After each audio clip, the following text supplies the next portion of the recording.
Introduction to Repositories. Repositories are online storage spaces for code and project files used in version control systems like Git. They help developers manage, share, and collaborate on software projects. Understanding the difference between private and public repositories is essential for anyone working on coding projects, from beginners to professionals. What is a public repository? A public repository is accessible to anyone on the internet. Anyone can view, download, or contribute, depending on permissions.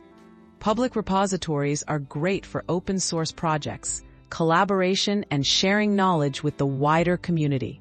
However, anything you commit is open for everyone to see, so sensitive information should never be stored here.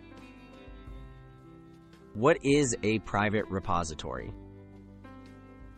A private repository restricts access to only selected people. This means your code and files are hidden from the public and can only be viewed or modified by those you invite.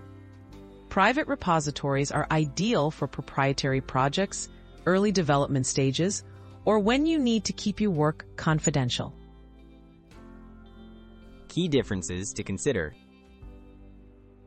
The biggest difference is visibility. Public repositories are open to all, while private ones are limited to chosen collaborators. Public repositories often encourage community input. Private repositories give you control over who sees and edits your code.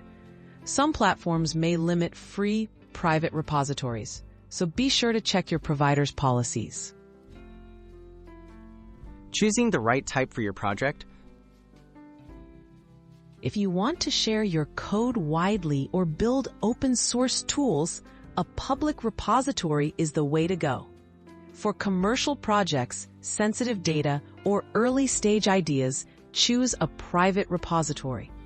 Always consider your project's goals, required collaboration, and any confidentiality needs before making your choice.